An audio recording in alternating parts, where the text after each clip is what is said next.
Et salut, bienvenue à vous tous. Je vais corriger l'examen de statistique en bac 2011 sur Excel, d'accord? J'avais déjà publié le résultat manuel. Maintenant, à la main, je vais laisser Excel décider. Maintenant, je vais vous partager le texte. Le texte que j'avais corrigé, c'était ça. C'était le texte. Voici. On a parlé dans un carnet de santé. On peut lire le poids de l'enfant de la naissance à 12 ans. Disons XI, on a XI, c'est âge en année, et puis YI, c'est poids en kilogrammes. Donc, à la naissance, 0 année, l'enfant a 3,4 kg. Maintenant, régulièrement, à 12 ans, l'enfant pèse 27,5 kg. Maintenant, on vous dit de représenter le nuage de points associés à la série ci-dessus. Après quoi, on a dit unité graphique 1 cm pour 2 années en abscisse et 1 cm pour 10 kg pour 10 kg en ordonnée. Maintenant, après quoi, on vous dit sur le point peut-il envisager un ajustement affine. Eh bien, c'est ça qui est le plus important. Maintenant, je vais vous montrer comment sur Excel, on a fait ça. Maintenant, voici notre page d'Excel. Voici notre page d'Excel. Ce que je vais faire, c'est que je vais noter XI ici. XI, d'accord, pour année, et puis YI pour l'âge. D'accord? Ici, on avait A0, on avait 1, on avait 2, on avait 4, et puis après 4, on avait 7, 7, et puis 11, 12. 11, 12 années. D'accord? Je mets ça de manière verticale. Et puis ici, à 0 année, l'enfant est pesé 3,4 kg. 3,4 kg. Et puis à 1 an, l'enfant pèse déjà en 7. 7. Et puis à, à 2 ans, c'est 10,5. 10,5. À 4 ans, l'enfant, c'est 14,5. 14,5. À 7 ans, l'enfant pèse 20,5 kg. Et finalement, à 11 ans, c'est 33. Et à 12 ans, l'enfant pèse 37,5 kg. Maintenant, notre première question, c'est que on a dit de représenter le nuage de points associé à la série. Et bien, ce que je vais faire, je vais sélectionner, d'accord, nos points, d'accord, l'année et puis le poids. Je vais et insérer, je dirais, graphique, vous voyez, graphique sur la page Excel. Maintenant, je fais choix de ça, d'accord, de ce nuage de points. Je peux faire ça, je peux choisir n'importe quoi, d'accord. Maintenant, je fais choix, d'accord, de ça. Donc, voici notre nuage de points, vous voyez, de 0 à 12, d'accord, et de je dirais 3,4, d'accord, en 0 à 5, ici on a 3,4, et finalement, en 35 et 40, en 35 et 40, nous avons 37,5, d'accord, pour la voici donc pour notre graphique, d'accord. Et bien, ce que nous allons faire maintenant, oui, normalement, on peut faire passer une droite, d'accord? On peut faire passer une droite par ce nuage de points, d'accord? Voilà, wow, pardonnez-moi, voilà. Nous pouvons aisément faire passer, on peut faire passer une droite par ce nuage, d'accord? Par ce nuage de points. OK? Donc, pour justifier euh, l'ajustement affine du nuage du point de la série statistique. Maintenant, ce que nous voulons, c'est que il nous faut trouver, et à la deuxième question, on a parlé de trouver la droite de régression linéaire, cette droite-là, d'accord, cette droite de régression linéaire qui approche, ou bien la droite d'ajustement affine qui approche le mieux, d'accord, le nuage de points. Eh bien, pour cela, il nous faut, rappelez-vous, pour trouver la droite d'ajustement linéaire, c'était quoi? Et la droite, c'était, je vais faire ça ici, euh, je vais écrire pour vous la droite. La droite, c'était quoi? C'était Y, d'accord, égale à AX plus B. OK. Vous me pardonnez, je ne suis pas trop fort ici. D'accord. Voilà. Okay. Je vais effacer ça. OK. OK. Je fasse tout ça. Maintenant, je vais ouvrir le... OK. Maintenant, la droite Y. D'accord. Je vais faire mieux. Y égale à AX plus B. Mais notons que cette droite passe par le point moyen, d'accord, le point moyen qui peut être quelque part ici, G, le point G, le point moyen, ce sera X bar, Y bar, OK, eh bien, ce point doit vérifier l'équation. Donc, on va avoir, c'est à la place de Y bar. Ici, à la place de X, on va avoir X bar plus B. D'accord? Et quand on fait la différence Y moins Y bar, on va rester tout simplement, d'accord, à facteur de X moins X bar. OK? Voilà. Donc, et voilà notre droite. Donc, Y, ce sera tout simplement, Y, ce sera tout simplement, OK, c'est A facteur de X moins X en barre et puis plus Y bar. Non, normalement, il faudrait déterminer la somme et le X bar, ce sera la somme des XI sur le nombre de points. On a combien de points ici? 1, 2, 3, 4, 5, 6, 7 points. Donc, c'est la somme des X divisé par 7, d'accord? Et la somme des données divisé par 7 qui nous donne X bar et Y bar. Donc, ça veut dire X bar serait la somme, d'accord? La somme des XI divisé par N. Okay? Et Y bar, c'est la somme des YI divisé par N. D'accord? Par N. Eh bien, A, c'est quoi? A, c'est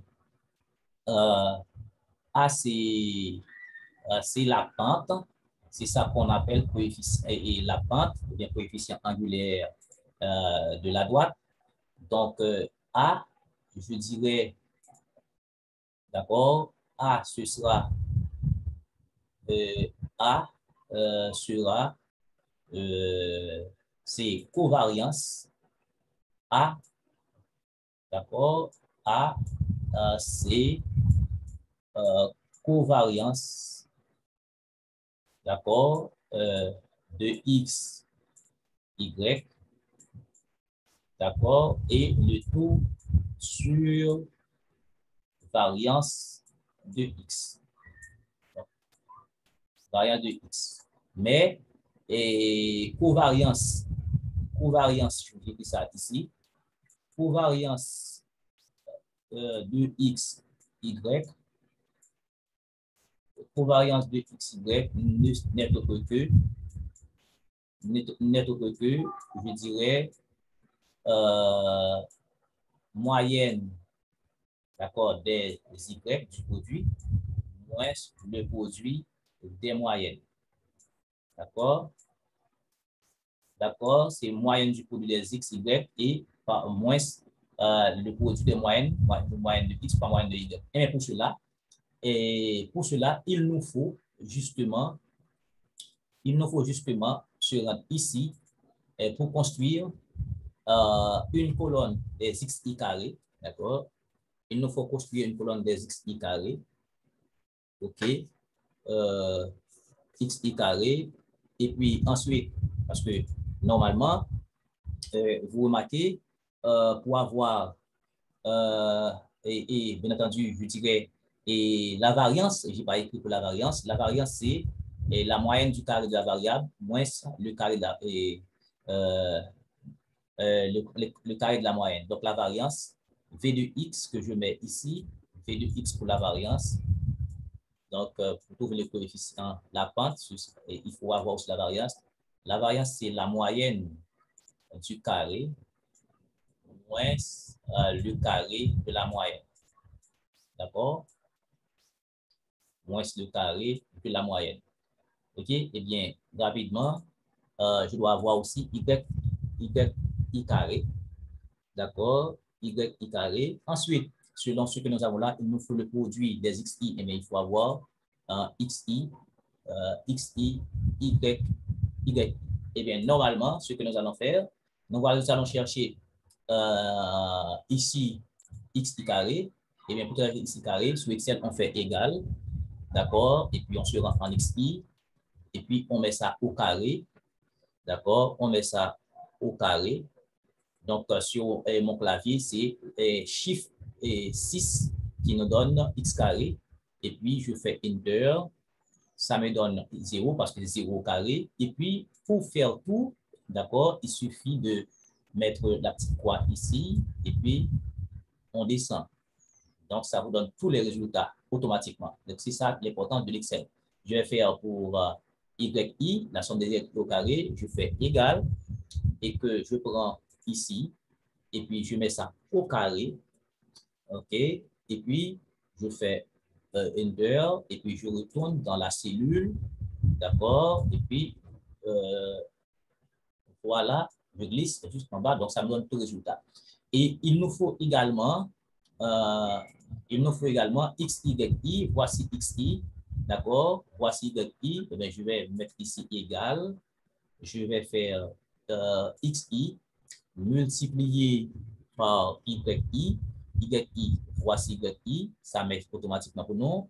Je fais Enter et je retourne dans ça et je mets la petite croix ici à droite, en bas à droite. Et puis, je glisse et puis jusqu'en bas. Et ça me donne tous les résultats. Eh bien, rapidement, pour trouver l'équation de la droite, il nous faut A. A, regardez, dans la droite, il nous faut A, X bar et puis Y bar. Donc, pas la peine, donc, parce que Excel va nous donner le résultat tout simplement. Parce que si vous voulez X bar, vous-même, vous faites la somme des X divisé par 7. Et pour vous trouver Y bar, vous faites la somme des X divisé par 7. Mais Excel va nous donner ça automatiquement. Je vais créer une petite partie fichier ici pour nous mettre notre A. Notre A, je mets A ici. Il nous faut également, parce que la droiture, c'est AX plus B, Excel va nous donner le B automatiquement sans ces choses-là.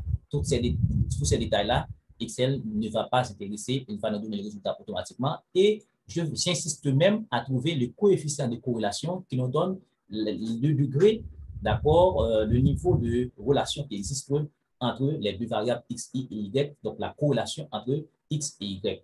Eh bien, rapidement, ce que je vais faire, A, c'est la pente qui est égale à la covariance de X, Y sur variance de X. Eh bien, Excel va me donner ça. Comment Excel va me donner ça? Je vais ici, et puis insérer, je vais dans formule, d'accord? Je vais dans formule, et ça va me donner, je dirais, je vais mettre de préférence égale ici. Je vais dire à Excel de faire formule pour moi. D'accord? C'est pas somme, formule. Je vais chercher, d'accord? Je vais chercher ici coefficient de corrélation. D'accord? C'est pas coefficient de corrélation. On a voulu de la pente d'abord, la pente, que ça le coefficient directeur. Et puis je fais OK. Maintenant, Excel me dit de prendre Y, la matrice des Y. La matrice des Y, c'est ici, la matrice des Y. C'est tout ça. Donc, nous prenons ça automatiquement. Excel me donne ça automatiquement. Et je descends en X, je vais prendre la matrice des X. Je glisse jusqu'à ça. Je trouve la matrice des X et je fais OK.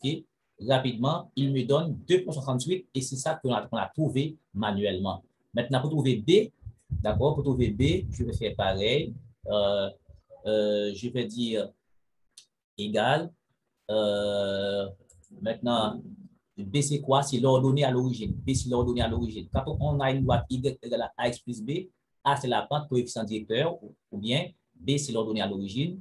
Maintenant, je clique sur ordonnée à l'origine, et puis Excel va me dire que ce que je dois faire. Eh bien, il me dit de prendre matrice des Y. Matrice des Y, c'est ça. D'accord, je prends tout ça. OK, je fais ici. Je vais prendre la matrice des X. Vous voyez, la matrice des X. Je prends la matrice des X. Et finalement, il me donne 3,86. Moi-même, j'ai trouvé à la main 3,89, qui n'est pas grave. OK? Et je vais trouver également le coefficient de corrélation, d'accord, qui va nous montrer le degré de corrélation qui existe, de relation qui existe entre la variable X et la variable Y. Eh bien, je vais encore dans ça. Je vais cliquer sur coefficient de corrélation. Et puis, je dis OK. Maintenant, il me dit de prendre la matrice 1. Matrice 1, c'est la matrice des X. Je prends ça. La matrice 1. Ici encore, je prends la matrice 2.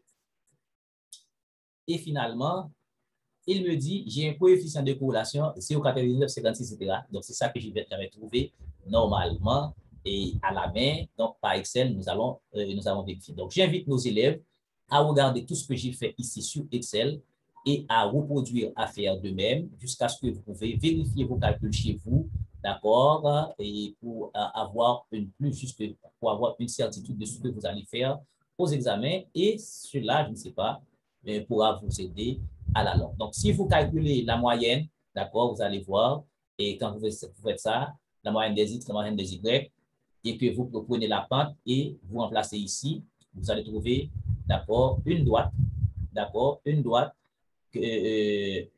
La droite, c'était quoi? Moi-même, j'avais trouvé la droite. La droite, c'était, est-ce que je me rappelle, c'était 268X. Donc, la droite Y, la droite Y, la droite YI, d'accord? Y, ce sera 2,68 X, d'accord, qui est la pente, plus, je dirais, 3,89. J'ai trouvé 3,89 à la main. OK, 3,89. J'avais trouvé ça à la main, d'accord, mais Excel me donne 3,86. D'accord? Donc, vous comprenez, peut-être Excel prend tous les chiffres avec la virgule, moi, je n'ai pas fait tout ça. Donc, c'était ça, et justement, la différence. Mais c'est exactement ça que j'avais trouvé. Donc, vous êtes invité à revoir ce que j'avais fait à la main. Maintenant, si je veux, par exemple, la somme des XI, d'accord, la somme des XI, mais je vais me rendre ici. Je me rends ici. Je mets égal et je fais somme. Et puis ici, voilà. Si j'ai besoin de la somme, je me rends ici et je dis à Excel somme. Donc rapidement, Enter, vous voyez, je me rends ici, d'accord. Et voilà, et puis je fais Enter, je fais Enter, et puis ça va, ok. Maintenant, je trouve la somme des X, ça fait 37, vous voyez, ça fait 37. Maintenant, si je veux toutes les sommes ici en horizontal, je n'aurai qu'à faire ça. Et je n'ai pas besoin de faire la main automatiquement. Je mets la petite croix ici et je glisse vers la droite et ça va me donner toutes les sommes. D'accord? Automatiquement, ça veut dire la somme des XI, la somme des YI, la somme des XI carré, la somme des YI carré et la somme du produit des XI, YI. D'accord? Donc, c'était justement ça. OK? Donc, maintenant, vous avez tous vos résultats là vous-même. Qu'est-ce que vous pouvez faire? Et faites à la main le produit des XI, moins la moyenne, c'est 37 divisé par 7. Et ici, 126,4 divisé par 7. Et que vous allez trouver la covariance et divisé par la variance. La variance, ce sera quoi? Et c'est la différence, la moyenne du carré. D'accord? La moyenne du carré de X. D'accord? Moins le carré des moyennes, vous allez trouver la variante de X et finalement, vous allez trouver tous vos résultats et ceux que j'avais trouvés à la main. Donc, je n'aurais qu'à vous dire merci de suivre, d'accord, la petite séance que j'ai réalisée sur Excel. Merci beaucoup de suivre.